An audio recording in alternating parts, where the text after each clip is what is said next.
নমস্কার বন্ধুরা, শর্মা রান্নাঘরে আপনাদের সকলকে স্বাগতম। আজকে নিয়ে এসেছি চিকেন বিরিয়ানির রেসিপি। আমরা প্রত্যেকেই এই চিকেন বিরিয়ানি বাড়িতে তৈরি করে থাকি, তবে আমি যেভাবে তৈরি করি সেই রেসিপি শেয়ার করব আজকে আপনাদের সঙ্গে। আর আমরা সকলেই কিন্তু জানি এই চিকেন বিরিয়ানি খেতে কিন্তু খুব সুন্দর হয়। তাহলে চলুন দেরি না করে শুরু করে ফেলি আমাদের আজকের রেসিপি। প্রথমে আমি এখানে 500 গ্রাম চাল নিয়েছি। আপনারা আপনাদের ইচ্ছে অনুযায়ী চালের মাপটা বাড়িয়ে কমিয়ে নিতে পারেন। এরপর এর মধ্যে আমি দিয়ে দিচ্ছি জল দিয়ে এই চালটা আমি 2 থেকে 3 বার ভালো করে ধুয়ে নেব। চালটা একটু ভালো করে ধুয়ে নিতে হবে, চালের মধ্যে যে অনেক ময়লা থাকে। আমি এইভাবে হাতে করে আস্তে আস্তে ডলে ডলে চালটাকে 2 থেকে 3 বার ধুয়ে নিচ্ছি। আমি এখানে 2 থেকে 3 বার চালটা ভালো করে ধুয়ে নিয়ে জলটা ফেলে দিয়েছি, দিয়ে ফেলে ফিরে আসছি। দেখুন, এরপর এর মধ্যে আমি দিয়ে দিচ্ছি আরও কিছুটা জল। এই জল দিয়ে এবার আমি এই চালটাকে ভিজিয়ে রাখবো 1 ঘন্টা। এরপর এখানে আমি বিরিয়ানির আলু নিয়েছি।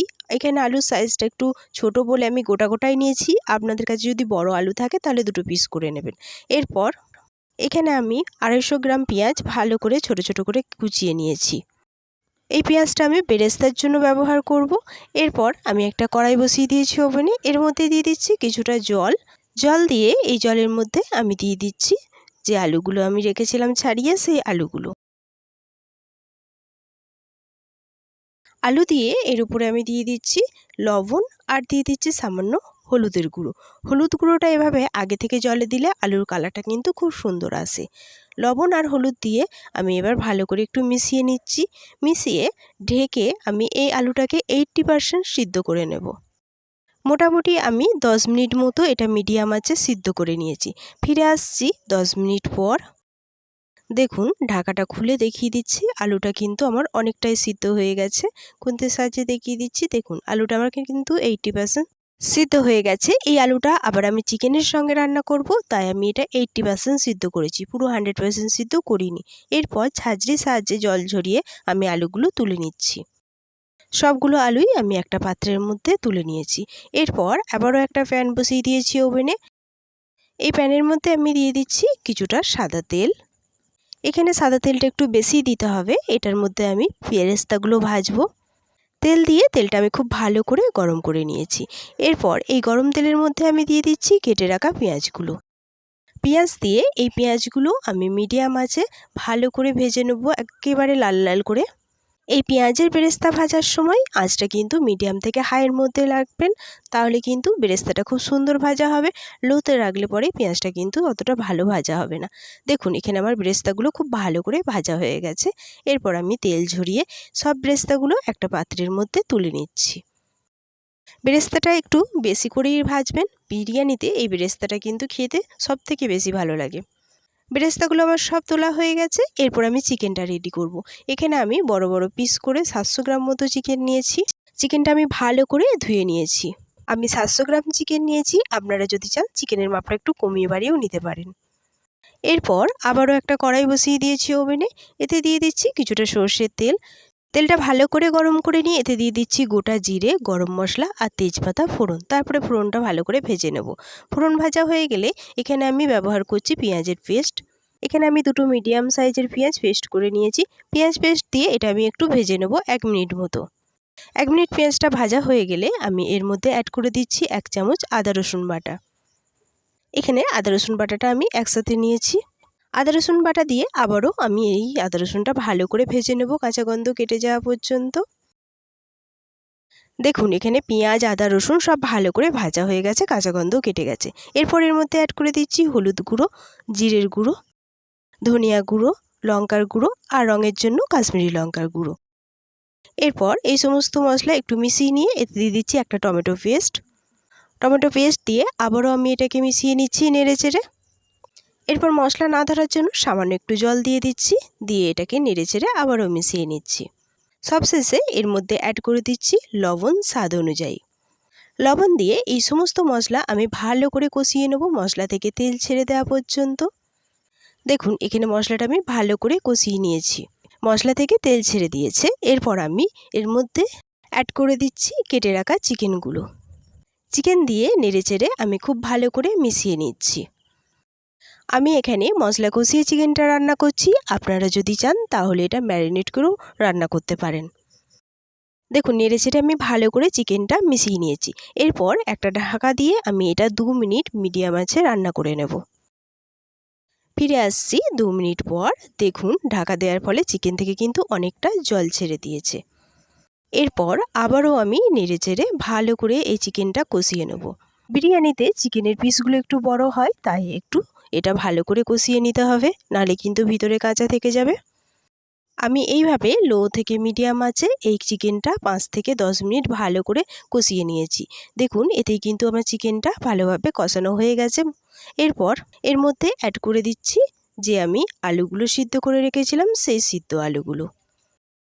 সিদ্ধ আলু দিয়ে নেড়েচেড়ে ভালো করে মিশিয়ে নিচ্ছি। মিশিয়ে নিয়ে এটা আরও আমি 2 থেকে 3 মিনিট কষিয়ে নেব। এইভাবে চিকেন রান্না করলে চিকেনটা কিন্তু খুব ভালো খেতে লাগে, আর এটা কিন্তু ভিতর পর্যন্ত খুব ভালোভাবে সিদ্ধও হয়। দেখুন কথায় কথায় চিকেনটা আমি আরও 2 মিনিট ভালো করে কষিয়ে নিয়েছি। চিকেন কষানো হয়ে গেছে। এরপর আমি এর মধ্যে অ্যাড করে দিচ্ছি 1 গ্লাস জল।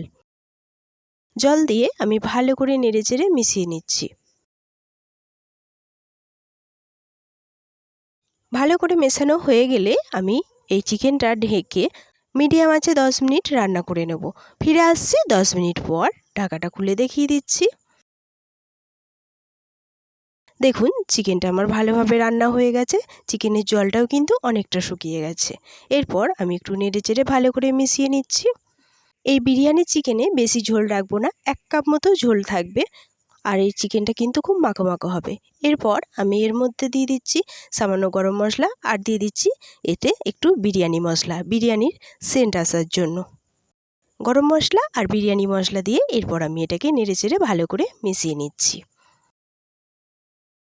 এখানে চিকেনের মধ্যে অবশ্যই বিরিয়ানি মশলাটা ব্যবহার করবেন। এই বিরিয়ানি মশলাটা কিন্তু চিকেনের মধ্যে বিরিয়ানির সেন্টটা খুব সুন্দর লাগে। বিরিয়ানি আর গরম মশলা দিয়ে ভালো করে মেশানো হয়ে গেছে। আমার চিকেন রান্নাও হয়ে গেছে। এবার আমি এটা নামিয়ে নিচ্ছি। ফিরে এলাম 1 ঘন্টা পর। দেখুন এখানে চালটা কিন্তু আমার খুব ভালোভাবে ভিজে গেছে, ফুলে উঠেছে একেবারে। চালটা আর আমি নাড়াচাড়া করব না, এর জলটা শুধু আমি ছেঁকে ফেলে দেব। জলটা ছেঁকে ফেলে দিয়ে চালটা আমি সাইডে রেখে দিচ্ছি। এরপর একটা পাত্র বসিয়ে দিয়েছি ওভেনে। এর মধ্যে দিয়ে দিচ্ছি কিছুটা জল। জলের মাপটা একটু বেশিই দিচ্ছি, যেহেতু এটা রাইস রান্না হবে। এরপর এর মধ্যে দিয়ে দিচ্ছি 4 চামচ মতো লবণ আর তেজপাতা, গোটা গরম মশলা। লবণের মাপটা বেশিই দিতে হবে। আর দিয়ে দিচ্ছি 2 চামচ তেল। এরপর ঢেকে আমি জলটা ভালো করে ফুটিয়ে নিয়েছি। এই গরম জলের মধ্যে এবার আমি চালটা দিয়ে দিচ্ছি। চালটা দিয়ে এই চালটা আমি ভালো করে 70% মিডিয়াম আঁচে সিদ্ধ করে নেব। এই বিরিয়ানির চালটা কিন্তু 70% সিদ্ধ করতে হবে, কারণ এটা আবার ভাপে দেবো। তাই এই জন্য এই চালটা আমি 70%ই সিদ্ধ করব। বেশি সিদ্ধ করলে পরে বিরিয়ানির চালটা কিন্তু একেবারে ভেঙে যাবে। মিডিয়াম আঁচে এই ভাতটা 5 থেকে 10 মিনিট রান্না করে নিলেই দেখবেন এটা 70% কুক হয়ে গেছে। দেখুন এখানে আমার চালটা 70% কুক করা হয়ে গেছে।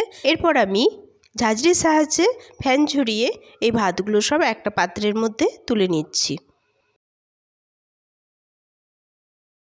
এইভাবে সমস্ত ভাতগুলো আমি ফ্যান ঝরিয়ে তুলে নিয়েছি। সমস্ত ভাতগুলো ফ্যান ঝরিয়ে তুলে আমি এইভাবে দুটো থালার মধ্যে চাড়িয়ে দিয়েছি, যাতে ভাতগুলো ঠান্ডা হয়ে যায়। এরপর আমি একটা পাত্র নিয়েছি। এর মধ্যে দিয়ে দিচ্ছি 2 চামচ মতো ঘি।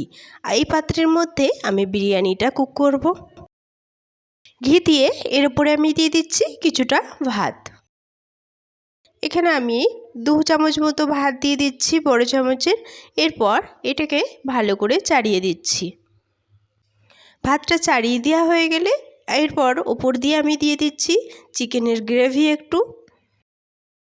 চিকেনের গ্রেভিটা এইভাবে আমি সাইড সাইড দিয়ে একটু করে চাড়িয়ে দিচ্ছি। চিকেনের গ্রেভি দিয়ে এরপর আমি এর মধ্যে দিয়ে দিচ্ছি আলু আর চিকেন। আলু আর চিকেনটা আমি এভাবে সুন্দর করে সাজিয়ে সাজিয়ে দিয়ে দিচ্ছি। চিকেন আর আলু দেওয়া হয়ে গেলে উপর দিয়ে দিয়ে দিচ্ছি পেঁয়াজের বেরেস্তা। বেরেস্তাটাও এভাবে আমি চাড়িয়ে দিয়ে দিলাম।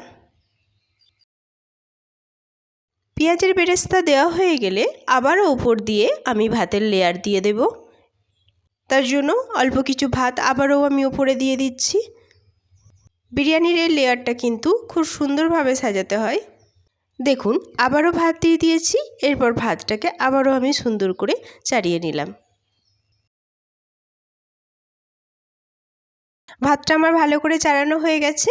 এবার আমি এর ওপর দিয়ে দেবো সামান্য বিরিয়ানি মশলা। বিরিয়ানি মশলাটা এইভাবে চাড়িয়ে দিচ্ছি। বিরিয়ানি মশলা দেওয়া হয়ে গেলে ওপর দিয়ে আবারও দিয়ে দিচ্ছি পেঁয়াজের বেরেস্তা।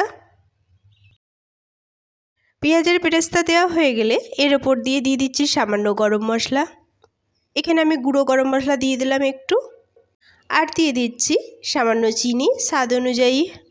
চিনি দেওয়া হয়ে গেলে এর ওপর দিয়ে আবারও আমি দিয়ে দিচ্ছি চিকেন আর আলু। এইভাবে সাজিয়ে দিয়ে দিচ্ছি। চিকেন আর আলু দেওয়া হয়ে গেলে সব শেষে দিয়ে দেব ভাতের আবারও একটা লেয়ার। এখানে আমার বাদবাকি যে ভাতগুলো ছিল আমি সব দিয়ে দিচ্ছি এর মধ্যে। সব ভাতগুলো দিয়ে এরপর আমি হাতে করে খুব ভালো করে এটা সমান করে নিচ্ছি। দেখুন এখানে আমার সুন্দর করে সমান করা হয়ে গেছে। এরপর সব শেষে উপরে দিয়ে দিচ্ছি আবার পেঁয়াজের বেরেস্তা। এইভাবে চারদিকে ছড়িয়ে ছড়িয়ে দিয়ে দিলাম। বিরিয়ানিতে পেঁয়াজের বেরেস্তা যত বেশি দেবেন তত কিন্তু এটা খেতে ভালো লাগবে। বেরেস্তা দিয়ে উপরে আবারও দিয়ে দিচ্ছি বিরিয়ানি মশলা।